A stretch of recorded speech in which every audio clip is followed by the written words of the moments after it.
WiSP Sports Radio, the voice of women in sport. Hello, and thanks for downloading Beyond the Balls. You're listening to our 5th episode. Beyond the Balls is a co-production between Women's Sport Australia and WiSP Sports.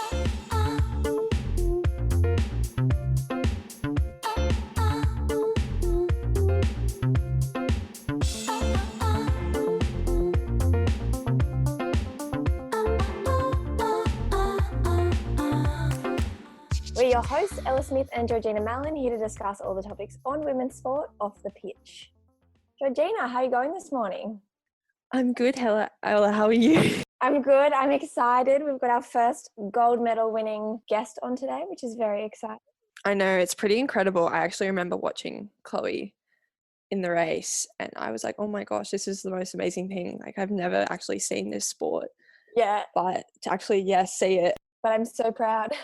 I know, because, not many Australians are actually winning gold, but to see someone win it for quite like a unique sport was pretty incredible. So today we welcome Chloe Esposito. At the 2016 Rio Olympics, Chloe became a household name after winning gold in the Modern Pentathlon, the first Australian to ever do so. For those who aren't across it, Modern Pentathlon includes fencing, swimming, horse riding, running and shooting. Since winning gold, Chloe has received an Order of Australia, won numerous world championships and was ranked world number 1 in 2018. She was also ABC's Sports Personality of the Year in 2016. This year, Chloe announced that she was pregnant with her first baby due in August. Chloe, congratulations on your pregnancy and welcome to the show. Thank you. Thanks for having me, guys. Yeah, congratulations, Chloe. That's very exciting. We always start with a similar question, and we have a feeling we'll know what you say. But what has been the biggest highlight of your sporting career? Of course, it was the Olympics, but for me, I think a real turning point, and not many people know about this, it would have had to be a competition I competed in. It was 2011, and it was a World Cup. It was one of my first World Cups, and I came 5th. And that was sort of a turning point and a light bulb moment for me, and something really special, because I realised, hold on, I do have a chance in this competition competing against the best in the world, and I think I am able to become the best in the world. So I think probably World Cup was actually in America, in Charlotte, in 2011. So Chloe, your dad actually went to the Los Angeles Olympics in 1984 for Modern Pentathlon. Yes. So what made you want to actually chase the Modern Pentathlon professionally as well? Yeah, so Dad competed in 1984, and then he also got selected for 1988 Olympics, but couldn't compete due to injury. He had to pull out 2 weeks before the games, so it was really, really upsetting for him. And then Dad's he doesn't like talking about his sporting career much at all. And so I didn't really know that he competed in the Olympics until I was about 10 years old. And it was because my sister and I were in the house, and he came up from the garage and he brought up a big suitcase, I guess you can call it, and it had all his sporting Olympic memorabilia in it. So like his Australian swimwear, his fencing kit, his horse riding helmet. And I remember my sister and I trying it on, and like we were fencing one another, putting on his Speedos. And that's the first time he sort of explained his Olympic journey to us. And I remember saying to myself, I want to represent Australia one day at an Olympic Games for pentathlon. And that's where it all started for me. Well, I always did running and swimming from a very young age, but that sort of was the moment I was like, yep, I want to go to an Olympics. That's so interesting that he didn't share it with you until you were 10. Yeah. Did you watch Modern Pentathlon in the Olympics, when you were a child, when you were young? I don't even think we went in Sydney to watch it, because I remember going to see like the athletics and the cross country horse riding, but we didn't go to any of the I don't know if we didn't get tickets or what it was. Yeah, but now I actually never even thought about that then. We never watched pentathlon at the Sydney Olympics, but I did watch the other Olympics after. I remember watching Beijing. I think Beijing was probably the first pentathlon sort of I watched on television or on the internet. It was live stream. Yeah. Pretty low key entrance into the sport. Now, I found really interesting that modern pentathlon only became an Olympic sport for women to compete in 2000 at the Sydney Olympics. So I guess you hadn't seen it then anyway, but it's such a new thing to be in the Olympics for women. Why is that? Yeah, I actually don't know, because it's been around since the first ever Olympics.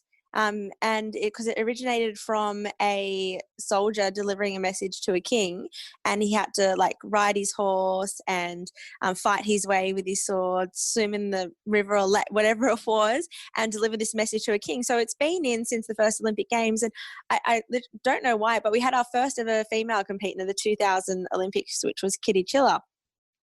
And she's also the president of Modern Pentathlon Australia and Oceania. So she was the first one to take it for the girls in Sydney 2000. She competed really well. But yeah, I really don't know why they didn't let women compete in it before that. Yeah, so Chloe, you actually moved to Hungary after the 2012 Olympics, so that you and your brother Max, who is also an Olympic modern pentathlete, so you could get the best fencing training possible. That must have been a massive commitment to you and your family, and it obviously paid off. What was your experience like?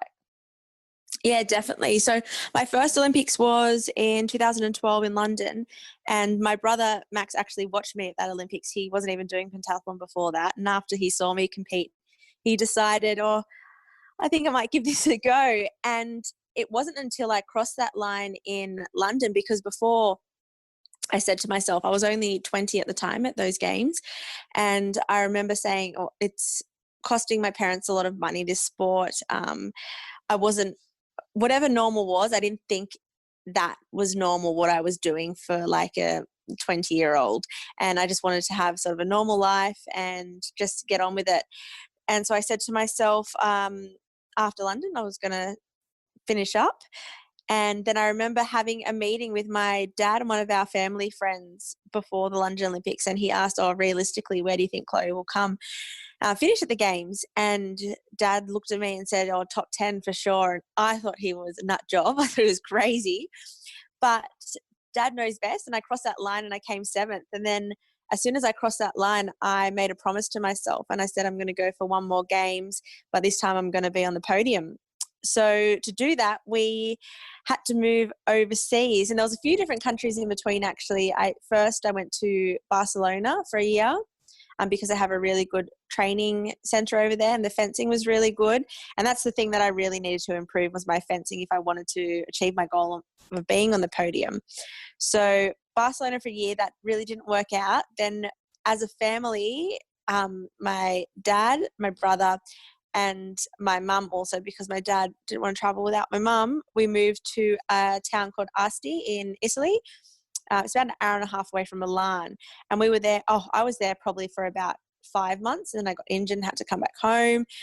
And it wasn't until after that we had sort of a family meeting again and said, we have to, if we want to be the best in the world, we have to compete against the best in the world and fence against the best in the world. And Dad had trained in Hungary before when he was competing, and he knew the fencing was really good.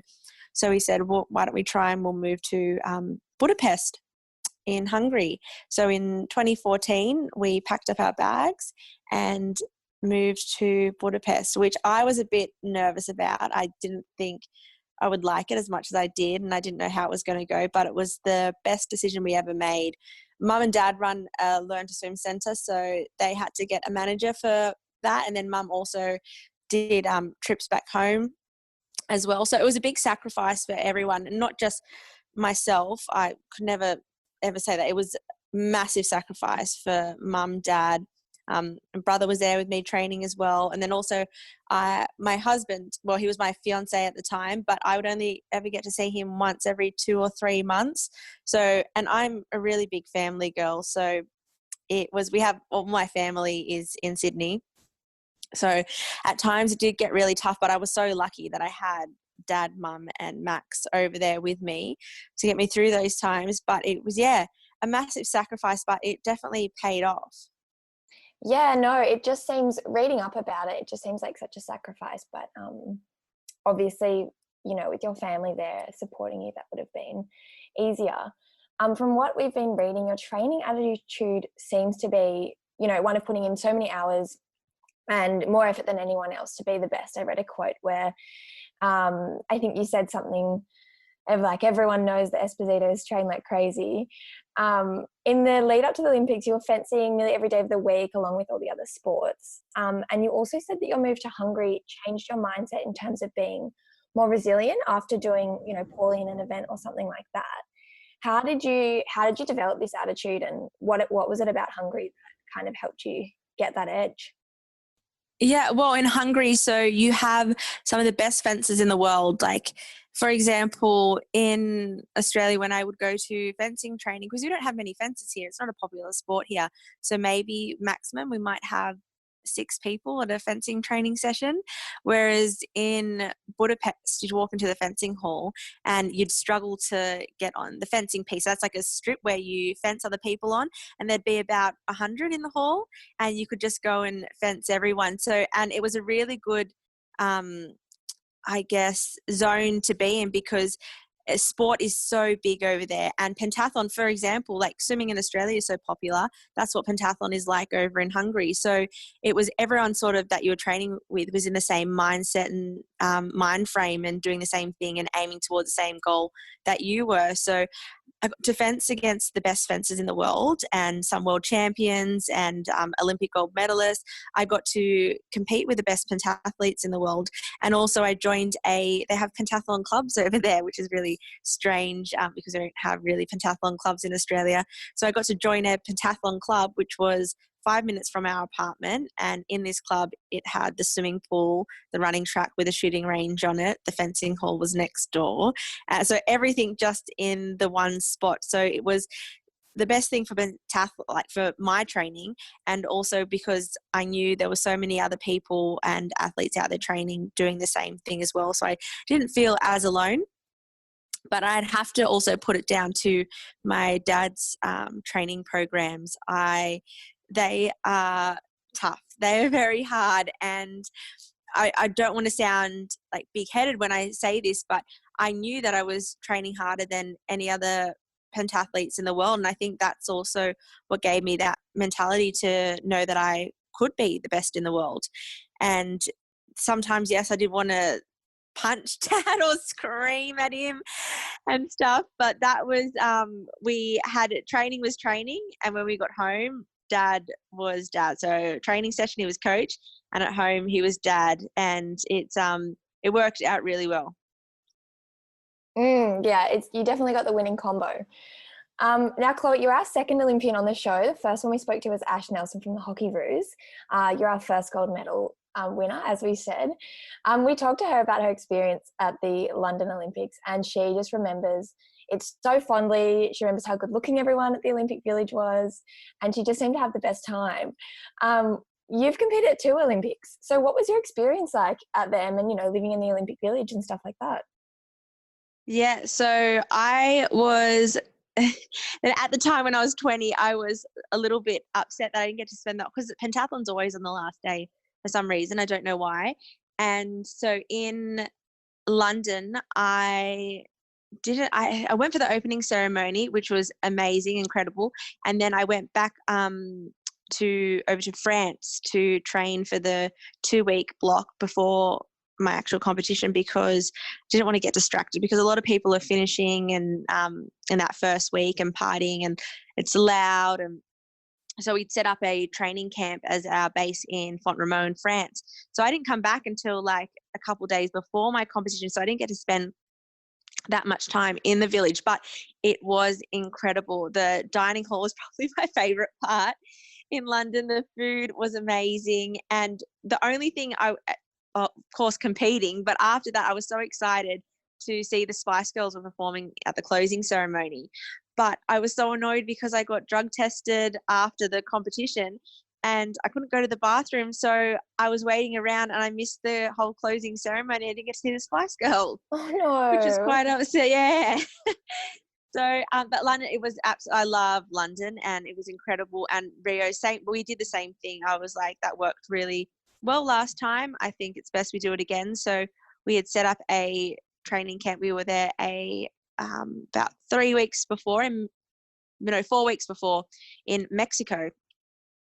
So we were training there, and I didn't go to Rio until about 3 days before my competition. So by the time we got there, I know there was a lot of people saying all the like bad things and everything happening in Rio with the village and all that. But when I got there, they had fixed all the problems, and Rio's been a very lucky country for me. I've had a lot of city, sorry. I've had a lot of good results there.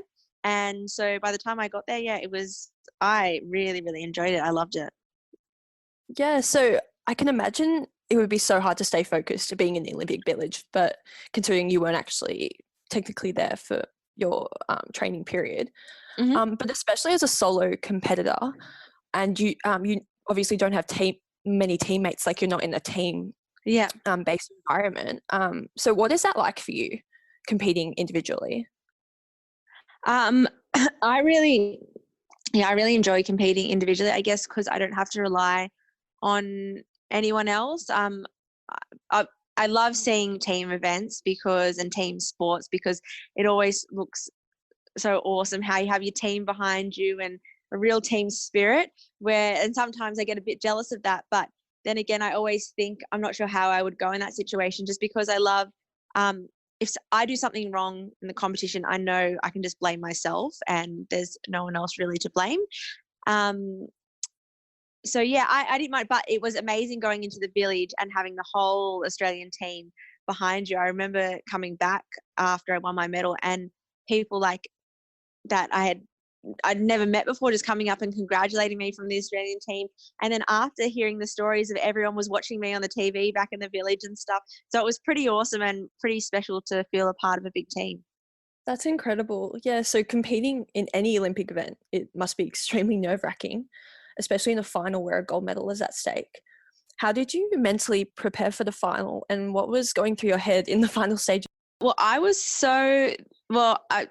thought I wasn't lucky, but 2015, I had the best year of my life competing, and I was going really well. And then end of 2015 into 2016, I got injured. So I wasn't able to run or fence until 4 months before the games. And like, when I say 4 months before the games, I had just started like running and walking a little bit and standing still and fencing. So I wasn't able to do really much up until then. So I thought it was going to be a terrible year. So it pushed my ranking all the way down. I think I was ranked 150th or something in the world.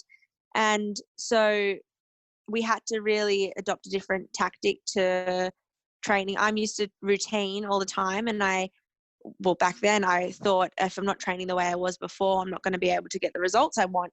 But my dad said to me, this is the situation we're in, and we've got to adapt and learn to deal with it, and we'll do the best we can under the circumstances. So it sort of worked in my favor, and I think that's also what helped me going into the Rio Olympics, knowing that those few months before I had just done the best I could, trained really, really hard. And I remember being so focused.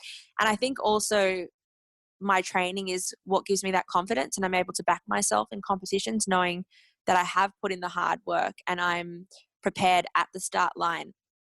So going into Rio, it was very, very different to London. London, I was a ball of nerves. I was so nervous.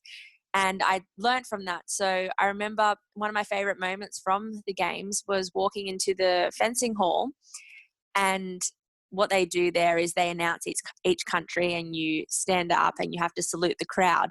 And it wasn't when I stood up, it was when the Brazilian girl stood up. They said Yanni Marques. She saluted the crowd, and the crowd just went wild and crazy. And I thought, wow, this is what the Olympics is really all about. And so I had the biggest smile on my face, and I think I was just so relaxed and just took a different approach to London. And then and that's how I approached each event. And going into the last event, I was in 7th position.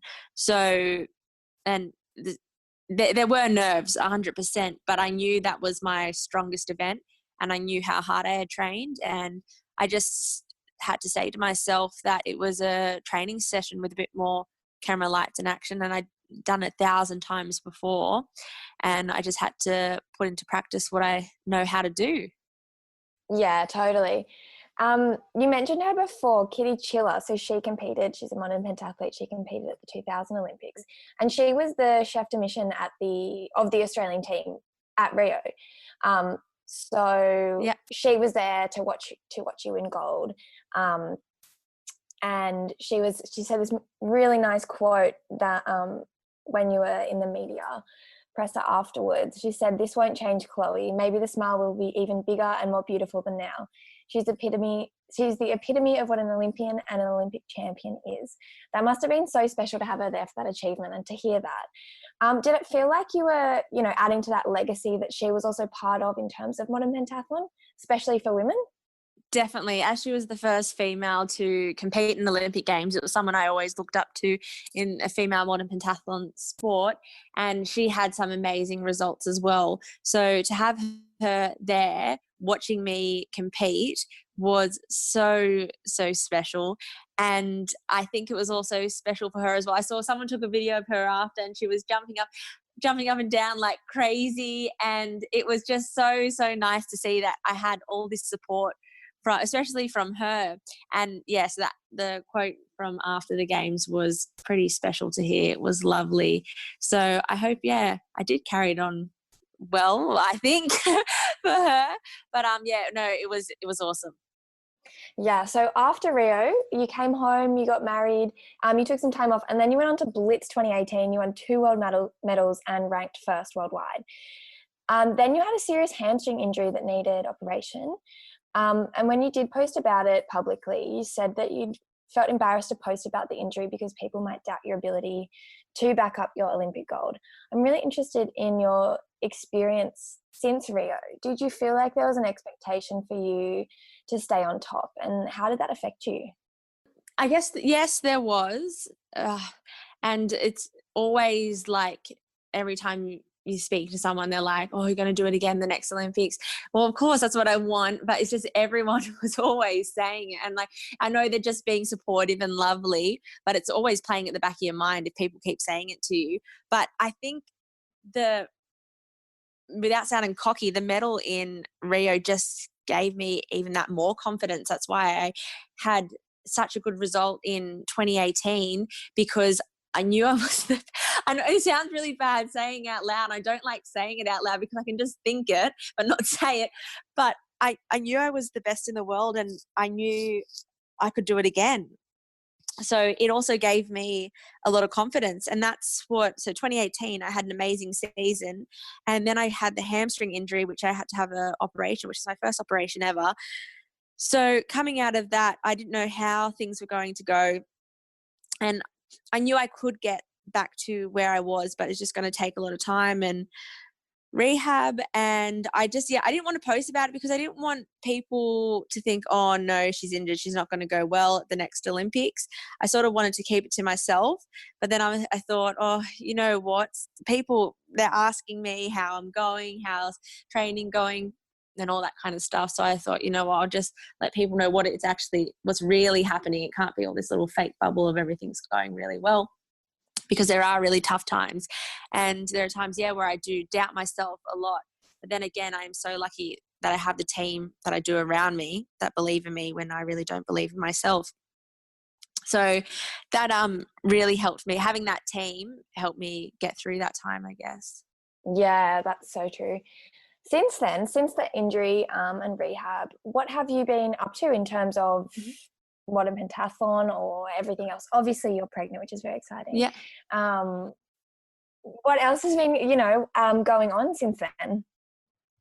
Yeah, so I had the injury, and then I was based down at the AIS doing all my rehab, back into training, going really well. They had at the AIS, they have what would you call it? It's like an altitude house. So where they set the altitude at, I think, about 3,000 meters above sea level. So my brother and I were staying in that, trying to get some more fitness and all that. So everything was going really well.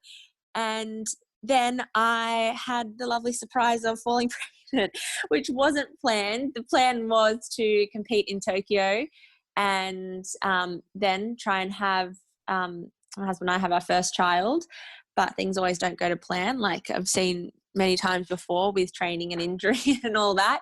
So it was a lovely surprise, and I really can't complain about it.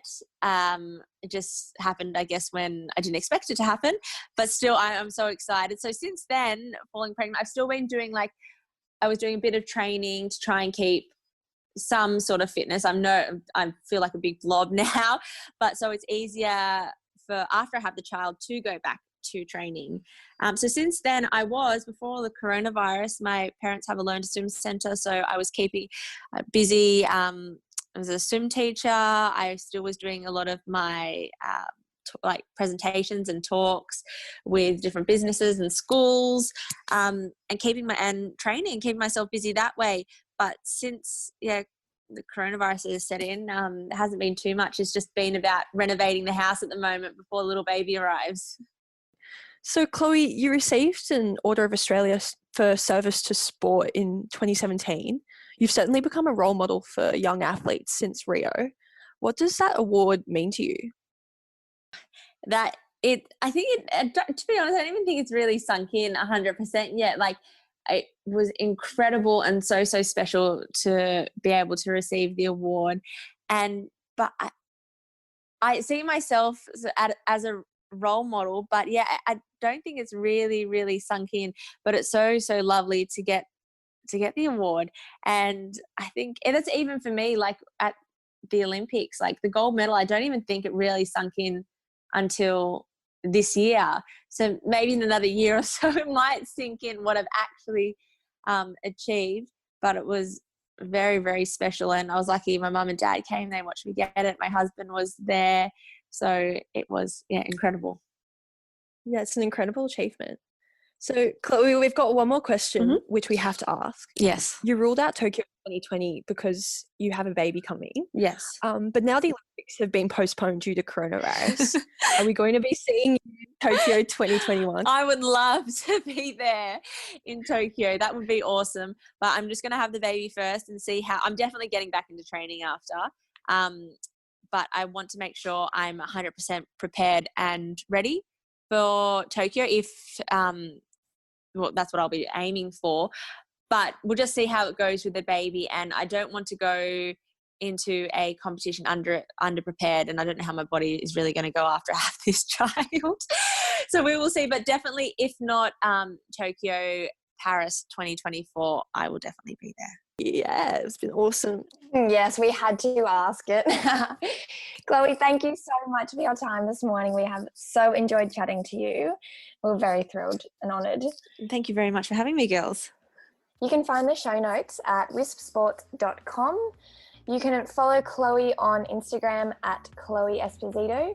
You can find WiSP Sports at WiSP Sports on all socials, and you can find Women's Sport Australia on Oz Women's Sports on all socials. Or if you prefer to email instead of social media, you can hit up info@wispsports.com. That was such a great conversation. Thanks so much for listening. We'll be back in 2 weeks with another inspiring guest who is doing amazing things for women in sport. I'm Ella, and I'm my co-host Georgina. We thank you for listening.